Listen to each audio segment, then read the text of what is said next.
अपराध दो किस्म के होते हैं, एक जो अचानक से हालात की वजह से पैदा होते हैं, दूसरे जो सोची समझी साजिश के तहत किए जाते हैं, कानून को चैलेंज करके किए जाते हैं। यह केस दूसरे किस्म का है। देवरिया पुलिस थाने में जैसे मेरा तबादला हुआ, एक संगीन केस मेरे सामने है। जैसे इस केस की इंक्वायरी हम करते चले गए, हर कदम पे अपराधी हमें चुनौती दे रहा है।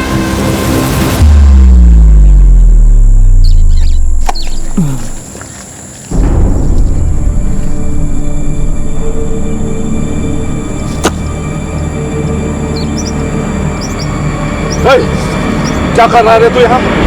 अपनी खेत की मेड़ सही कर रहे हैं जो तुमने इतने सालों से बढ़ा के रखी हुई है। औकात में रहा अपने। औकात से ऊपर तो आप बोल रहे हो। एक तो हमारे खेत हड़प लिए, ऊपर से हमें धमकी दे रहे हो। साले दो कौड़ी के गुलाम इधर ही कर रहे हैं। छोड़िए ना, आपको जैसा करना है वैसा कर लीजिए, हमको कोई परेशानी नहीं है। आप अपने हिसाब से मेड़ बांध लीजिए। क्या बाबूजी, आज फिर आप उन लोगों के सामने झुक गए? झुकने का बात नहीं है। जब दो आदमी झगड़ा करेंगे तो किसी ना किसी को तो हथियार डालना ही है ना। और झगड़ा करके कहाँ हासिल होगा? वैसे भी 2 गज जमीन हथियार लेगा तो कितना अनाज उगा लेगा? बाबूजी कुछ नहीं होता है। बात को समझते क्या है नहीं तुम लोग? है चलो काम करो अपना।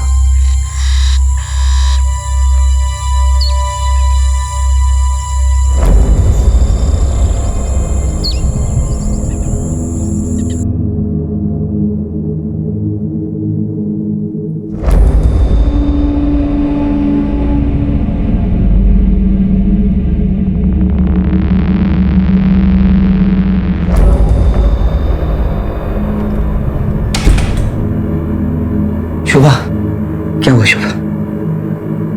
नहीं हुआ इस बार भी।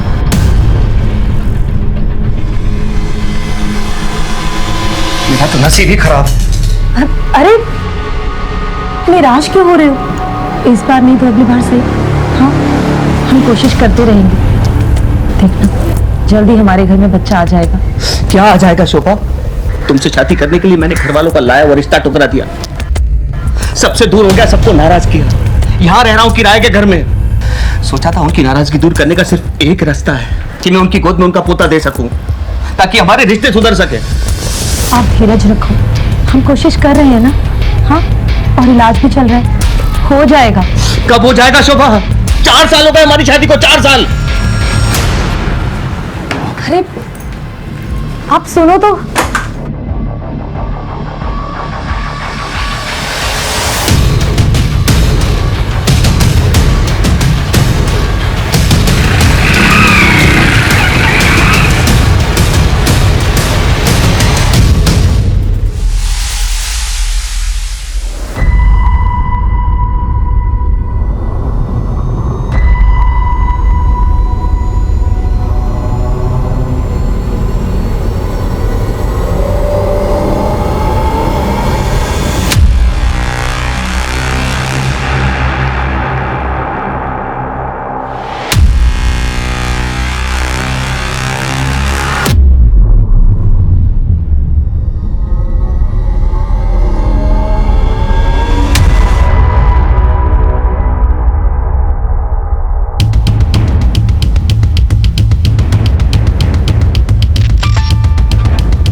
अरे आप इतनी जल्दी घर आ गए? अरे काम खत्म हो गया तो जल्दी चला आया। और वैसे भी बाहर बहुत बारिश है, ऑफिस में लोग कम आए थे। तुम्हें क्या हुआ? तबीयत तो ठीक है तुम्हारी? नहीं कुछ नहीं, वो पता नहीं क्यों आज पेट में हल्का हल्का सा दर्द हो रहा है मेरे। क्या डॉक्टर क्या चले? अरे नहीं उसकी कोई जरूरत नहीं है। आप अभी भी ऑफिस आए और आप फ्रेश हो जाओ, मैं बाद में चली जाऊंगी। पक्का?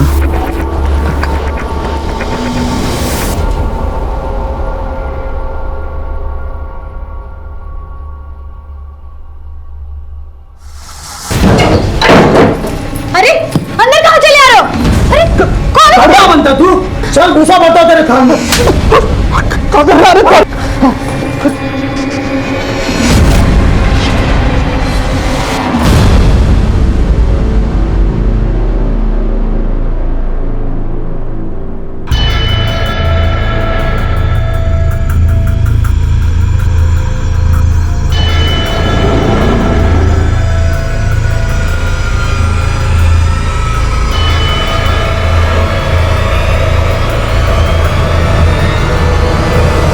हवलदार साहब, इंस्पेक्टर साहब कहाँ है? अंदर।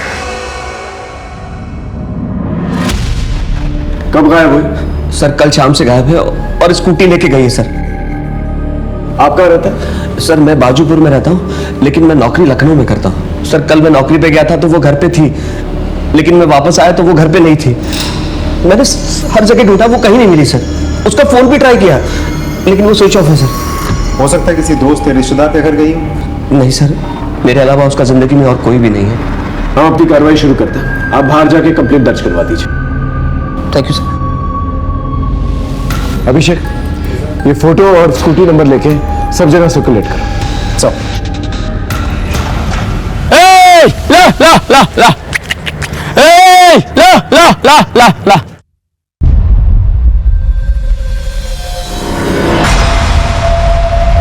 कौन कौन?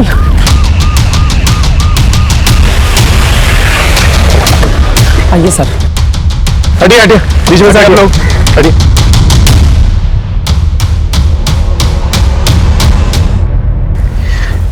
ये तो शोभा शर्मा है। Sir sir sir sir sir sir मैं थाने गया था, पता चला आपको एक डेड बॉडी मिली है। बहुत घबराहट हो रही सर, क्या हुआ? शोभा शोभा शोभा शोभा शोभा। आसपास अच्छी तरह से चेक करो, देखो क्या मिलता है। ओके बैठो।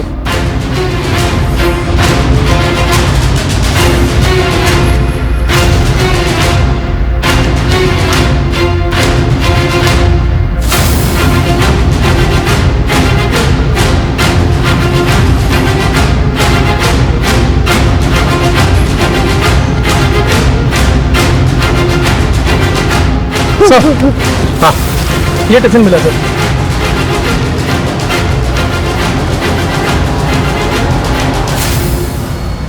सर सर सर ये टिफिन और बैग हमारे घर का है सर। अपना टिफिन लेकर इतने सुनसान एरिया में आपकी बीवी कर क्या रही थी? मैं नहीं जानता सर, ये मेडिसिन का रैपर मिला है। एंटी डिप्रेशन लगता है, किसी कीमदार औजार से वार किया गया है। बहुत ही बेरहमी से मारा गया है सर। इतनी दर्दनाक तरीके से कोई नफरत करने वाला ही मार सकता है। आपको किसी पे शक है? मैं क्या जानूं सर। सर यहाँ आसपास एक हाईवे है, कहीं ऐसा तो नहीं कि आते जाते किसी ने टारगेट बना लिया हो? हाँ, इस पूरे एरिया को स्कैन करो, बॉडी को पोस्टमार्टम के लिए भेजो। और हाँ, एक स्कूटी भी थी ना, सब देखो कहाँ डंप की गई। ओके सब।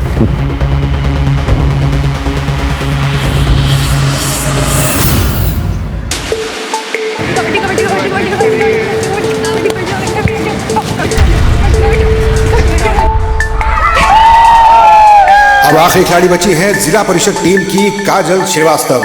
देखना है कि वो क्या कर पाती है। मैच तो लग रहा है जैसे महानगर स्कूल ने लगभग जीत ही लिया है। काजल रेखा के अंदर घुसी और देखते ही देखते आगे बढ़ रही है, काफी बहादुरी के साथ लड़ते हुए, हालत से समझौता ना करते हुए। काजल श्रीवास्तव बड़ी बहादुरी के साथ गेम चल रहा है। देखना है कि अब क्या होता है। और इसी के साथ काजल को चारों तरफ से सबने घेर लिया है। देखते हैं काजल क्या कर पाती है। एक तरफ जिला परिषद टीम की उम्मीदें लगी हुई हैं, दूसरी तरफ महानगर टीम पूरे जोश में लगी हुई है। अब देखना है क्या होता है। इसी के साथ काजल श्रीवास्तव ने एक साथ सबको ढेर कर दिया। जिला परिषद टीम की जीत दर्ज की गई है और आज की जीत का सेहरा जाता है काजल श्रीवास्तव को।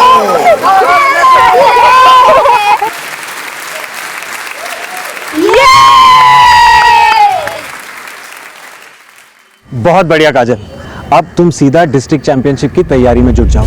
अगले ही संडे ना सिलेक्शन का कैंप लगने वाला है लखनऊ में, साथ चलो। सर दूसरे शहर में अकेले कैसे जा सकती हूँ? तुम अकेली थोड़ी ना हो, मैं हूं ना तुम्हारे साथ। एक साथ जाएंगे, एक साथ वापस आ जाएंगे। और तुम टेंशन क्यों ले रही हो? मैं समझाऊंगा तुम्हारे पापा को, तुम बस तैयारी करो। सवाल ही पैदा नहीं होता। अब से ये बचपना बिल्कुल बंद। तुम्हें जरा सा खेल कूद में हिस्से क्या लेने दिया? दुनिया की सैर पर निकल पड़ी। सर ये काजल के लिए एक सुनहरा मौका है स्पोर्ट्स में अपना करियर बनाने का। तुझसे बात की मैंने? तूने दिमाग खराब कर रखा है इसका। चल निकल यहाँ से। पापा एक बार सुन तो लो, सर क्या कह रहे हैं? चुप, मुझे कुछ नहीं सुनना है। और तू भी एक बात कान खोल के सुन ले, ये तेरा आखिरी साल है। जैसा तैसा अपनी पढ़ाई पूरी कर ले। सर अगर आपको ये टेंशन है कि काजल अकेले कैसे जाएगी, तो मैं जा रहा हूँ ना उसके साथ। अरे जा भाई जा, काजल कहीं नहीं जा रही है। और तू भी अपना रास्ता नाप और निकल यहाँ से। चल निकल यहाँ से। रेनू, आज से इसका खेलना कूदना और बाहर जाना बिल्कुल बंद। समझा दो इसे। जी। पापा इसे मत करो ना।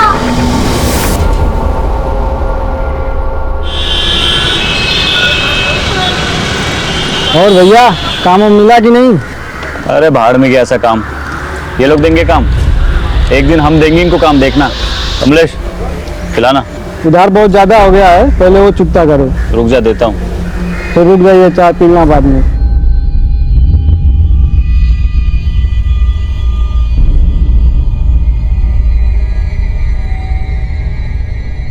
ये लो भैया चाय। रख दो।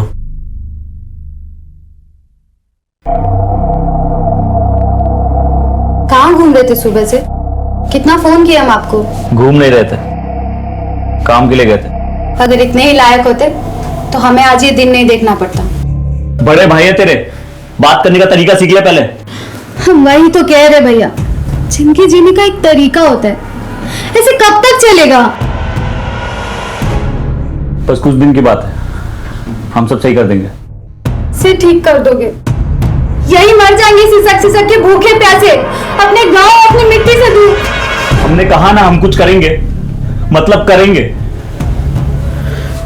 दिमाग मत खराब करो अब। ओके सर, जय हिंद। हाँ, हमारा अंदाजा बिल्कुल सही था। शोभा को नकल डस्ट है, फिर पोस्टमार्टम रिपोर्ट। सर यहाँ तक कि स्कल में भी छेद हो गए हैं और वार करने वाला राइट हैंडेड है। यानी कि जिसने भी मारा है बहुत ही स्ट्रॉन्ग आदमी है, यहाँ तक कि हड्डी तक में भी छेद कर दिया। लेकिन इतनी बेरहमी से कोई मारेगा क्यों? विनोद कह रहा था कि शोभा का कोई भी नहीं है, मेरे अलावा उसका जिंदगी में और कोई भी नहीं है। इस पति पत्नी के रिश्ते के बारे में पता करो। ये जानना बहुत जरूरी है कि आखिर शोभा से नफरत कौन करता है। सब साहब, शोभा अक्सर दोपहर में स्कूटी से कहीं जाती थी।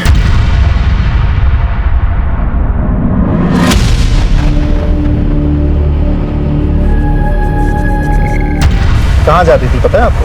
नहीं पता। अच्छा एक बात बताइए, विनोद और शोभा के बीच आपसे रिश्ते कैसे थे?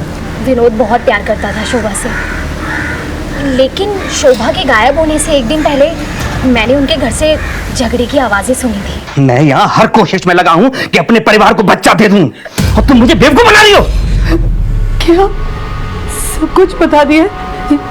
देखो विनोद, मैं तुम्हें भी सब कुछ बताने वाली थी, लेकिन मुझे बहुत डर लग रहा था कि कहीं तुम मुझे छोड़ के ना चल जाओ। इतना बड़ा झूठ, इतना बड़ा झूठ। तुम मुझे बेवकूफ बनाती रही और मैं बेवकूफ बनता रहा। छी!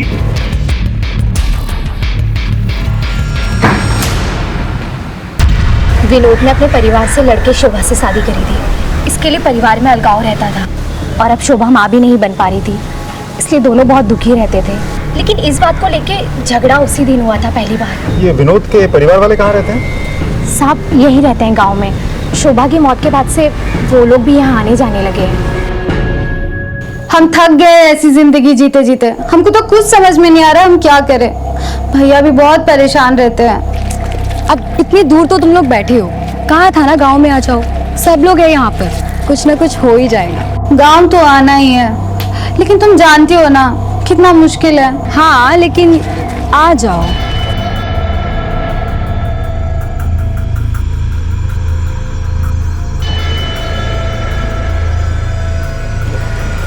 अच्छा मैं तुझे बाद में कॉल करती हूँ। हाँ हाँ ठीक है।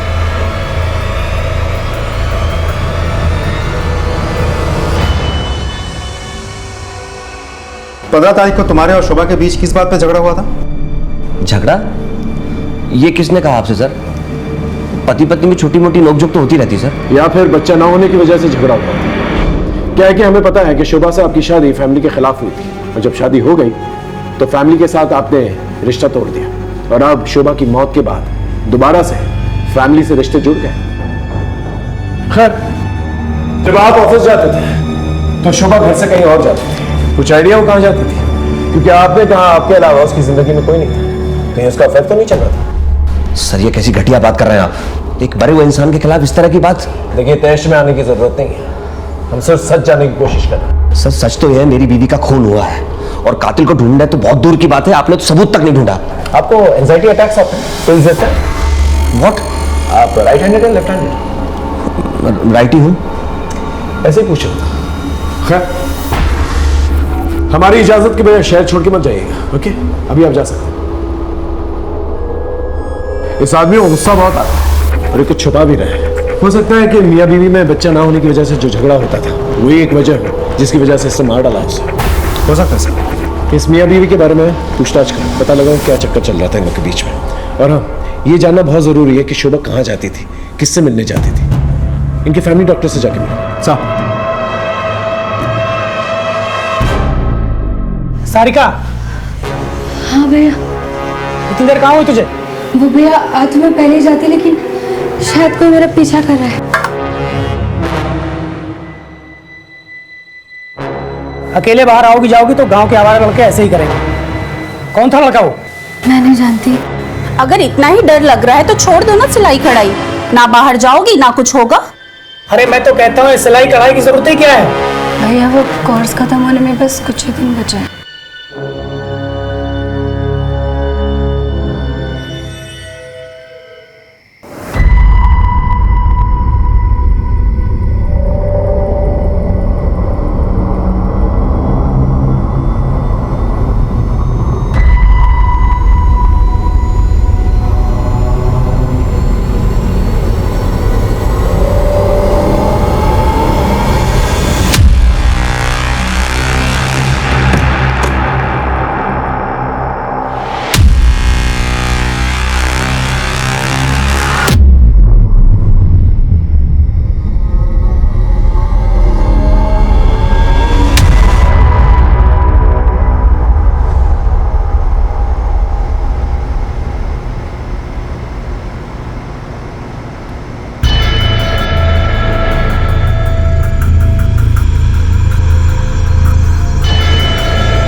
जी सर, शोभा मेरे पास आई थी कुछ ही दिनों पहले। उसके पेट में किसी तरह का इन्फेक्शन हुआ था।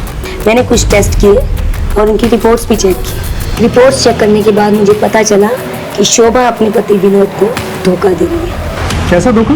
दरअसल सर, शोभा पहले से एक बच्चे की माँ थी और उसके बाद उसकी बच्चेदानी निकाली जा चुकी थी, जिसकी वजह से वो दोबारा प्रेग्नेंट नहीं हो सकती थी। मैंने शोभा से इस बारे में बात भी की थी। देखिए मैडम, ये बात सच है, लेकिन प्लीज आप विनोद को इसके बारे में कुछ मत बताइएगा। तुम भले ही अपने रिश्तों में धोखे का जहर घोल रही हो, लेकिन मैं अपने प्रोफेशन में बेईमानी कभी नहीं करूंगी। मुझे सब कुछ विनोद को सच सच बताना होगा। प्लीज मैडम आप समझने की कोशिश कीजिए मैडम। इस दुनिया में कोई नहीं है, मेरा घर बर्बाद हो जाएगा मैडम। मैं विनोद को खुद सब कुछ एक दिन बता दूंगी, अपनी शादी के बारे में, वैभव के बारे में, सब कुछ। प्लीज। फिर आपने ये बात विनोद को बता दी? जी सर, एक्चुअली विनोद बच्चे को लेकर के बहुत परेशान था, तो एक डॉक्टर होने के नाते मैंने उससे ये सब छिपाना ठीक नहीं समझा। डॉक्टर एक बात बताइए, शोभा के पहले पति और बच्चे के बारे में आप जानती हैं? जी नहीं सर, मैं कुछ नहीं जानती। सर मैं क्या पूछ सकता हूँ, आपने मुझे यहाँ क्यों बिठा के रखा है? विनोद, तुम डॉक्टर विनीता को जानते हो ना? हम मिल चुके हैं उनसे और उन्होंने तुम्हारे झूठ के बारे में हमें बता दिया है। डॉक्टर विनीता ने शोभा के बारे में हमें सब कुछ बता दिया। उसकी पहली शादी, उसका पहला बच्चा और उसका कभी भी ना बच्चा होना, ये सब सुन के तुम्हें बहुत गुस्सा आया और तुमने उसे मार दिया या मरवा दिया। नहीं सर, सच तो यह है कि मैं आज भी शोभा से बेहद प्यार करता हूँ। मानता हूँ झगड़ा हुआ था हमारा, लेकिन किस पति पत्नी में झगड़ा नहीं होता सर। लेकिन उसको मारने के बारे में मैं सोच भी नहीं सकता। मारने की तो वजह है तुम्हारे पास, उसका धोखा देना, उसका बच्चा ना होना। उसका पहला बच्चा कहाँ है? उसके पति के बारे में क्या जानते हो? सर मैं सच बता रहा हूँ, मैं कुछ नहीं जानता, और जितना जानता था वो आपको मैं बता चुका हूँ। सर, पीसीआर से डेड बॉडी मिलने की खबर आई है।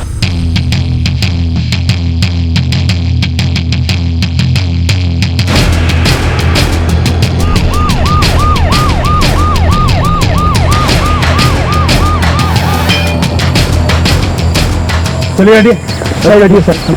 आसपास चेक करो, देखो क्या मिलता है। सर इस लड़की को भी लगभग वैसे ही मारा गया है। नकल डस्टर से चेहरे पर वार किए गए। सर ये बैग मिला है और उसके अंदर सर ये यूनिफॉर्म मिला है। इस यूनिफॉर्म को कोई पहचानता है यहाँ? हाँ सर, इस गांव में एक स्कूल है, ये यूनिफॉर्म उसी स्कूल का लगता है। हो सकता है ये लास्ट काजल की हो। कौन काजल? दूसरे श्रीवास्तव की बेटी। सर वो एक दिन से लापता है। Bhushan Srivastava. Sir dead body के पास में ये मेडिसिन रैपर मिला है। दिखाओ सर ये तो वही दवाई है जो हमें शोभा के मर्डर स्पॉट में मिली थी, और इस लड़की का चेहरा भी बुरी तरह से बिगाड़ा गया है। बॉडी को पोस्टमार्टम के लिए भेजो, देखते हैं रिपोर्ट में क्या। सर एक काम करते हैं, इस मेडिसिन के रैपर को आसपास के मेडिकल शॉप में जाकर पूछताछ करते हैं, शायद हमें कुछ पता चल जाए। नॉट पॉसिबल अभिषेक, ये जो मेडिसिन है काफी कॉमन मेडिसिन है, काफी लोग इस्तेमाल करते होंगे इसका। इतने से एविडेंस के साथ कल्प्रिट तक पहुंचना थोड़ा मुश्किल होता है, हमें कोई और रूट लेना होगा। उस गुलशन का पता ले लो। ओके चल। आपकी बेटी गायब हुई थी, आप पुलिस वालों के पास क्यों नहीं आए? क्या करते साहब, ढूंढा उसे जाता है जो गुम हो जाए, जो भाग जाए उसे क्या ढूंढना साहब। सर ये लेटर छोड़ के गई है, भाग गई उस मास्टर अशोक के साथ। मैं उसके पास भी गया था साहब, लेकिन वो नहीं माना। क्या करता, पुलिस में रिपोर्ट करता तो बेइज्जती होती, इसलिए बैठ गया चुपचाप। अशोक ने क्या बताया था?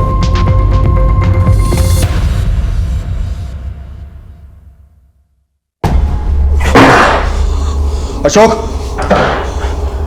काजल कहाँ है? मुझे नहीं पता काजल का।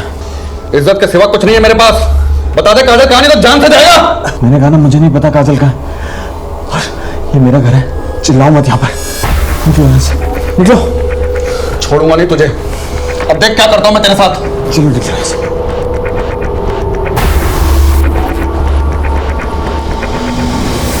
कहाँ रहता है ये कोच?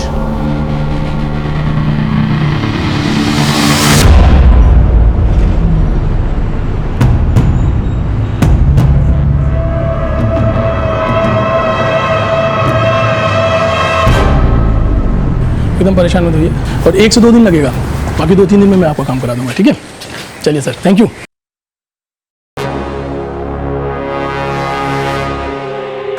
जी बताइए। सर अगर कोई पीछा कर रहा हो तो कंप्लेंट कहाँ लिखानी है? ये पुलिस स्टेशन में। वैसे कौन पीछा कर रहा है?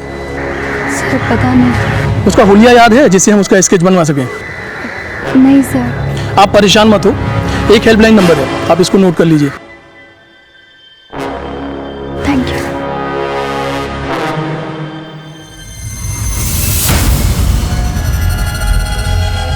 सर काजल की पोस्टमार्टम रिपोर्ट आ गई है, उसके साथ रेप किया गया था। व्हाट? जी सर, दोनों जगहों पर मिली मेडिसिन का रैपर सेम है, नकल डस्टर के मार्क्स भी बिल्कुल सेम है, और मारने का तरीका भी बिल्कुल वैसा ही है जैसा शोभा का था। सर नहीं ऐसा तो नहीं कि ये दोनों मर्डर्स एक दूसरे के साथ कनेक्टेड है? अभी फिलहाल किसी कंक्लूजन पर जंप नहीं कर सकते, हो सकता है एक महज इत्तेफाक। कुछ और इन्फॉर्मेशन मिली? जी सर, जिस रात काजल घर से भाग गई थी उस रात उसने अपने कोच अशोक को फोन किया था, ये रही उसके कॉल डिटेल्स। लेकिन सर अब अशोक अपने घर से फरार है। इसका मतलब गुलशन ने जो इल्जाम लगाया था कि अशोक ने ही मदद की थी काजल को भगाने में, वो सच थी। गांव में कुछ और पता चला? नहीं सर, ना ही स्कूल से कोई और सस्पेक्ट मिला। आसपास के पुलिस थानों में पता करो कोई सेक्सुअल ऑफेंडर है कि नहीं, उसका नाम रिकॉर्ड में जरूर होगा, और इस अशोक के बारे में पता करो। जी सर, हमारी टीम ने अशोक की फोटोग्राफ्स हर जगह सर्कुलेट कर दी है, ज्यादा दिनों तक वो बच नहीं पाएगा, उसके घर पे भी हमारी नजर है। दोनों ही केसेस में मोडस ऑपरेंडी एक जैसी थी, और चोट के निशान ये बता रहे थे कि एक ही किस्म का हथियार यूज किया गया था, लेकिन दोनों अलग अलग गांव होने की वजह से अलग अलग तरीके से छानबीन कर रहे थे हम लोग। शोभा की निजी जिंदगी और काजल की निजी जिंदगी सीधी नहीं थी, इसलिए हमने उनके परिवार के हर एक सदस्य पे नजर रखी हुई थी और इसी छानबीन के दौरान एक ऐसा राज सामने आया जिसने हमारी केस की दिशा बदल दी। सर, ये रहा बच्चा। इसी का नाम वैभव है। ये शोभा का बेटा है। शोभा अक्सर इससे मिलने यहाँ आया करती थी। वैभव बेटा, कैसे है तू? मैं ठीक हूँ। कितना कमजोर हो गए? मम्मी, मुझे आपके बगैर मन नहीं लगता। तो जल्दी तुझे यहाँ से ले जाऊंगी। मैं तेरा मनपसंद खाना लेकर आई हूँ।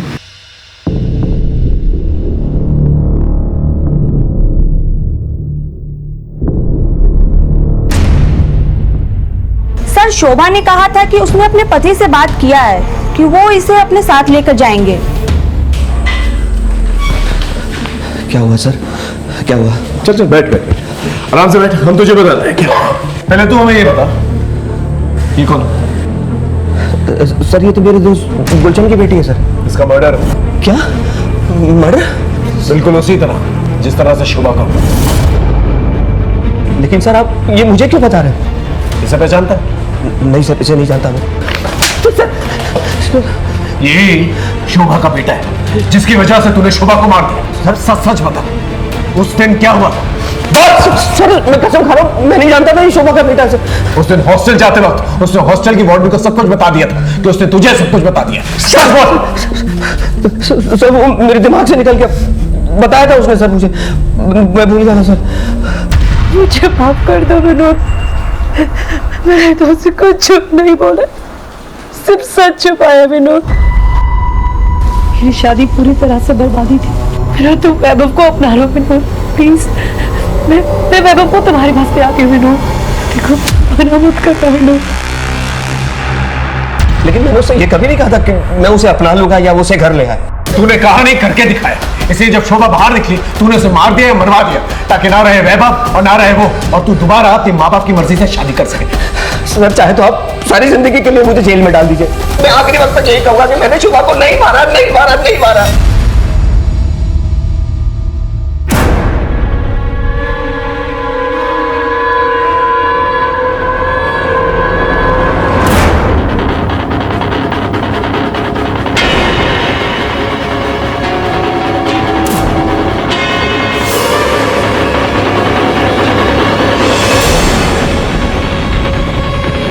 सर, अशोक को लखनऊ के गोमती नगर एरिया में देखा गया है, लेकिन एक इंटरेस्टिंग बात है, वो एक मेडिकल स्टोर से दवाई चुरा कर भाग रहा था क्योंकि उसके पास डॉक्टर का प्रेस्क्रिप्शन नहीं था। गोमती नगर पुलिस से कोऑर्डिनेट कर, वहीं कहीं छुपा पाओ। जी सर, हमारी खबरें टीम और पुलिस टीम दोनों ही उसके पीछे पड़ी है, ज्यादा दिनों तक छुप नहीं पाएगा।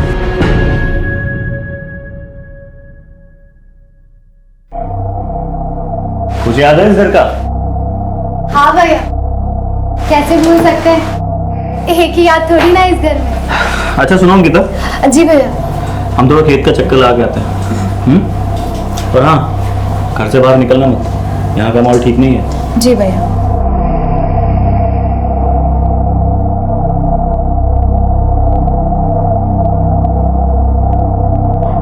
अच्छा चलो गैस करो हम कहाँ हैं? तेरी आवाज बता रही है कि तू गांव में है। अरे बिल्कुल सही जवाब।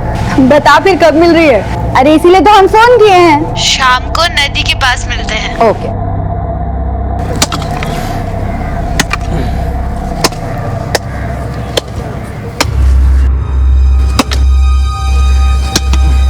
अरे श्याम, अरे प्रणाम चाचा। कब आए? बस अभी आए, ये जो कुछ बचा है अपना उसे बटोरने के लिए। बहुत अच्छे बेटा, एक जमीन बनाओ और अब यही रहो। यही सोचा है अब।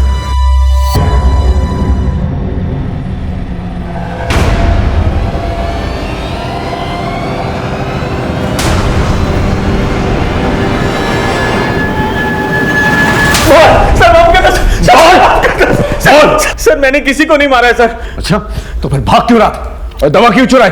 सर, मैं अस्थमा का पेशेंट हूँ, मर जाता अगर ये दवा नहीं चुराता। और वो मेडिकल वाला प्रिस्क्रिप्शन मांग रहा था। और रहा सवाल भागने का, तो गुलशन जी को शक था कि काजल को मैंने भगाया है। और जब काजल की लाश मिली तो मैं डर गया कहीं गुलशन जी मुझे ना फंसा दे, इसलिए मैं भाग रहा था सर। तो उस रात काजल ने फोन क्यों किया था? हाँ? सर, ये बताने के लिए कि वो घर से भाग रही है। कैंप के लिए भागने वाली लड़की कैंप तक नहीं पहुंची, और किसको पता था इसके बारे में? सर, उसके छोटे भाई आशु को भी पता था। उसने उसे बताया था घर से जाने से पहले, ये बात उसने मुझे फोन पे बताई थी। हाँ सर, मैं जानता था। दीदी, ये जो तुम कर रही हो ना, बिल्कुल ठीक नहीं है। मैं जा रहा हूँ बाबा को उठाने के लिए। आशु देख, अगर तूने पापा को कुछ भी कहा तो तू मेरा मरा हुआ मुंह दिखेगा। कि मुश्किल से ऐसा मौका हाथ लगाए तो वो दिन की तो बात है, मैं आ जाऊंगी वापस। पापा की जितनी मार खानी होगी ना खा लूंगी, लेकिन तू चुप रहना। कहा मेरी कसम, तू बाबा को कुछ नहीं कहेगा। मुझे लगा था कि दीदी 2 दिन में वापस आ जाएंगी, दीदी तो वापस आए नहीं। और बाबा इतना गुस्सा थे कि अगर मैं उन्हें बताता कि मुझे पता है कि दीदी कहाँ है तो वो मुझे जिंदा नहीं छोड़ते, इसलिए मैंने उन्हें कुछ भी नहीं बताया।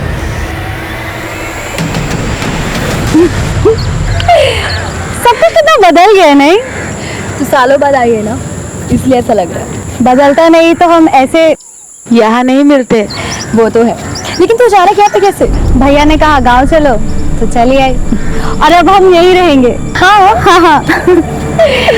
अब अच्छा, अब मैं चलती हूँ, बहुत देर हो गई है। वैसे भी भैया ने घर से बाहर निकलने से मना किया है। हाँ, वैसे भी आजकल इस गांव के हालात कुछ ठीक नहीं है, तो एक काम कर, तू भी निकल और मैं भी चलती हूँ। ठीक है, बाय।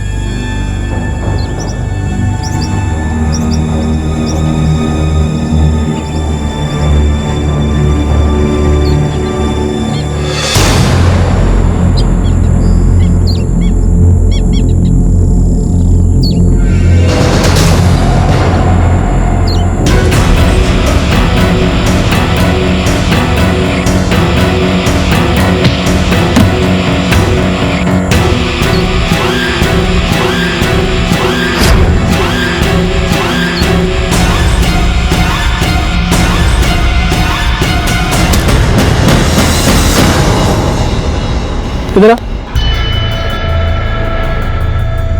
जी सर। इतनी रात को कहाँ जा रहा है? घर जा रहे सर। वैसे यहाँ आसपास खतरा बहुत है, कर क्या रहा है यहाँ पर? आगे आगे खेत है हमारे सर, वो देरी हो गई आज। तो ठीक है, गाड़ी में बैठ जा, छोड़ देता हूँ। जी जी सर।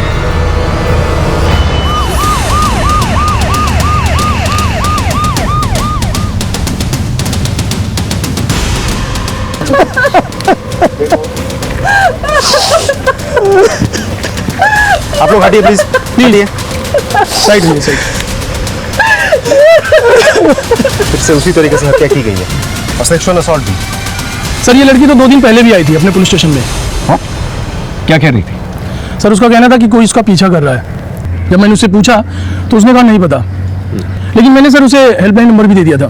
वो कह रही थी कि कोई उसका पीछा कर रहा है, लेकिन हमने कोई ध्यान नहीं दिया। कुछ बताया आप लोगों को कि कौन था वो? किसी ने दुश्मनी थी उसकी? कुछ नहीं पता हम लोगों को। सर ये रैपर मिला था। सर ये रैपर देखिए, बिल्कुल ऐसा ही मेडिसिन का रैपर हमें शोभा के मर्डर स्पॉट पर भी तो मिला था। जिस बेरहमी से मारा गया ऐसे किसी साइको किलर का ही काम हो सकता है। या तो ये तीनों की तीनों मर्डर्स जो है कनेक्टेड है, या फिर अनफॉर्चुनेटली ये तीनों की तीनों वो साइको किलर की नजर में आ गए। पॉसिबल है सर, क्योंकि सिर्फ मर्डर करना या रेप करना उसकी मंशा नहीं हो सकती। अब लगने लगा है कि किलर हमें चुनौती दे रहा है और हमारी हर एक मूवमेंट पे नजर रखा। सर कल शाम में जब मैं इधर पेट्रोलिंग पर था तभी उधर से एक आदमी आ रहा था। कौन था?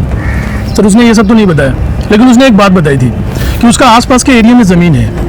इस पूरे एरिया में जितने लोगों की जमीन है ना, उन सबसे पूछताछ करो और उस आदमी के बारे में भी पता करो, शायद उसे कुछ पता कर। इसकी फोटो लो और आसपास के एरिया में पूछताछ करो। ये कह रही थी कोई इसका पीछा कर रहा है, पता करो, शायद किसी ने कुछ देखा। ओके, और बॉडी को पोस्टमार्टम के लिए भेजो।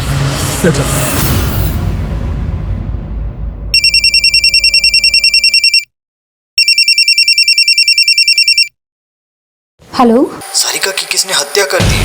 क्या? अंकिता,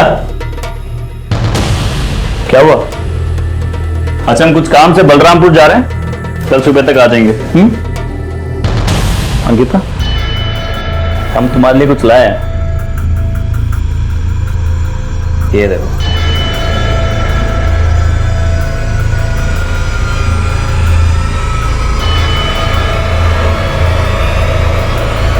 वैसे भी आजकल इस गांव के हालात कुछ ठीक नहीं है, तो एक काम कर, तू भी निकल और मैं भी चलती। क्या हुआ, पसंद नहीं आया? नहीं भैया, अच्छा है। हमें पता है तुम क्या सोच रही हो। यही सोच रही हो ना कि तुम्हारा नाम तो ए से आता है, फिर ये एस क्यों? सच बताए, हमने हमारे लिए लिया था, पर क्या है अब तुम रख लो। चलते हैं।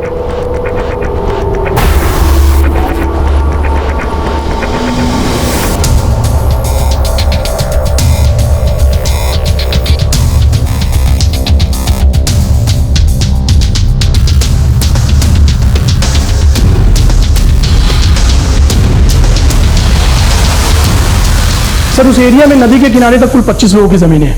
मैंने उन सभी लोगों से बात कर ली है, लेकिन सर वो आदमी नहीं मिला जो उस रात पेट्रोलिंग करते वक्त मिला था। इसका मतलब इस आदमी ने झूठ कहा था कि उसकी जमीन है उस पर। इस आदमी की स्केच बनाओ और पता करो ये गांव वाला है या बाहर से है। Okay, right sir. Sir Sarika की पोस्टमार्टम रिपोर्ट आ गई है, उसके साथ भी रेप हुआ है। जी सर, उसके साथ सैंपल मैच कर गया है। एक और बात सर, इस बार भी वही नकल डस्टर यूज किया गया है और उसी तरीके से स्कल में छेद भी हुए हैं। और सर मारने वाला इस बार भी राइट हैंडेड है। इसका मतलब ये किसी साइको किलर का ही काम है और ये सारिका उसकी तीसरी विक्टिम है। अब हम ये बात रूल आउट कर सकते हैं कि ये सब रैंडम किलिंग्स नहीं है। मतलब उसे साइको किलर ने फॉलो किया होगा और मौका मिलते ही उसे मार डाला होगा। मतलब किसी के साथ जाती दुश्मनी। राइट।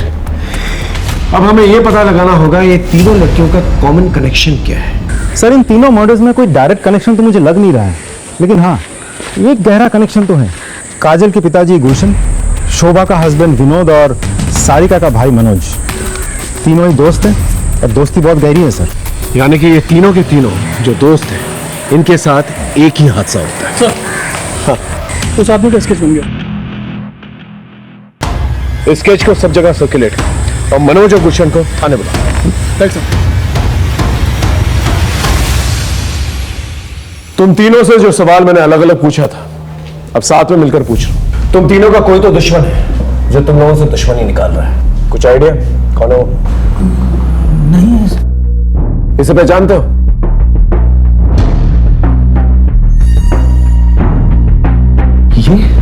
ये तो श्याम है।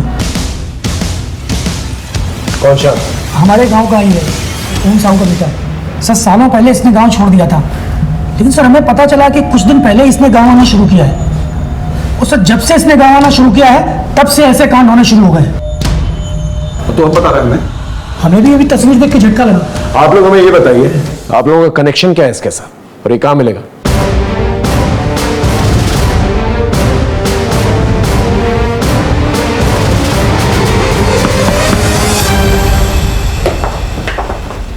भैया घर पर नहीं।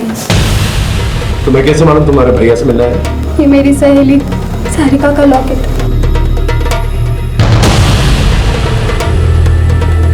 ये लॉकेट तो सारिका का है। शाम का है? भैया बलरामपुर। बलरामपुर? बलरामपुर में तो मेरी बहन स्नेहा रहती है, मैंने बताया था ना आप लोगों से। चलो बलरामपुर सब।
बहुत हो गए तेरे वेशी के, अब चल। और आप लोग क्यों आ गए?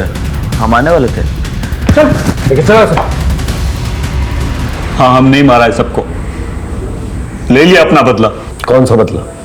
हमारी जिंदगी बर्बाद करने। उस विनोद, गुलशन और मनोज ने मिलके 4 साल पहले स्नेहा को लेकर हमारी जिंदगी बर्बाद कर दी।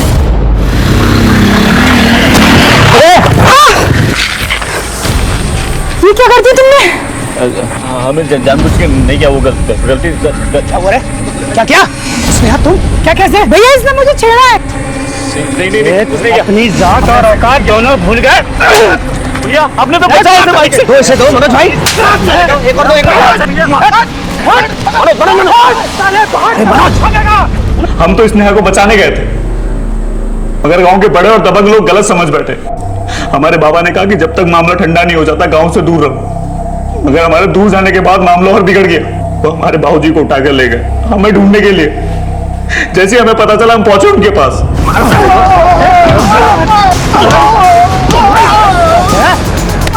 साले को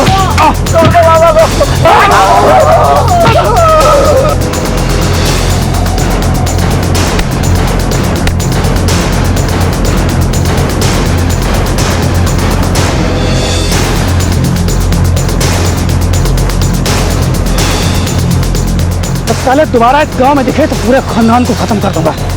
और सुन, अगली बार तेरी बहन मेरा शिकार होगी।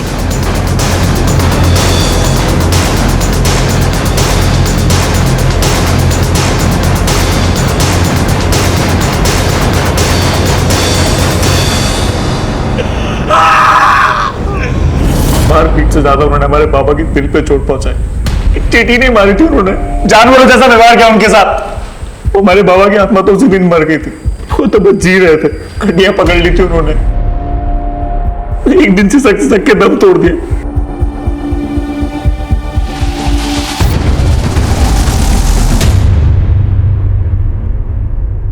गलती हमारी थी भी नहीं, फिर भी उन्होंने हमारे साथ साथ हमारे बाबूजी को भी सजा दी। तभी हमने सोच लिया कि बदला तो लेंगे। बदला लेना ही था तो गुलशन, मनोज और विनोद से लेते। उन 3 निर्दोष औरतों ने क्या किया? ये बात आप उनसे जाके पूछो ना। अगर उन्हें कोई बात करनी थी तो हमसे क्यों नहीं की? हमारे निर्दोष बाप को क्यों घसीटा बीच में? हम भी जताना चाहते थे उन्हें कि अपने सामने अपने को मरता हुआ देख के कैसा लगता है। फिर गुलशन की बेटी काजल को, हमारे बाबा की आत्मा को अब शांति मिल गई होगी। अब आप हमें फांसी दो या जिंदगी भर जेल में रखो, कोई फर्क नहीं पड़ता। फांसी तो तुझे होगी, लेकिन एक बात बता देता हूं तुझे, तूने जो किया है ना, उसकी वजह से तेरे बाबा की आत्मा को कभी भी शांति नहीं मिलेगी।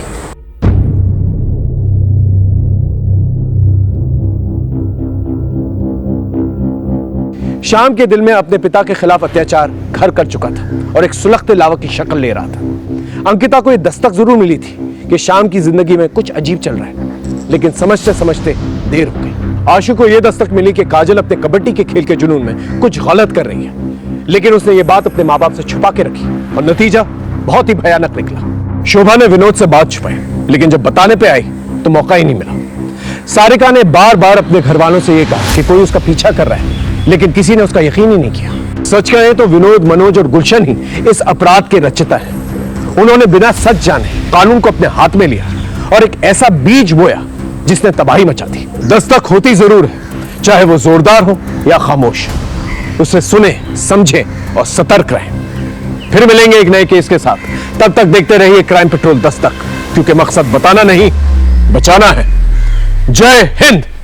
इस तरह के और भी एपिसोड देखने के लिए हमारे चैनल को सब्सक्राइब करें और बेल आइकन दबाना ना भूलें।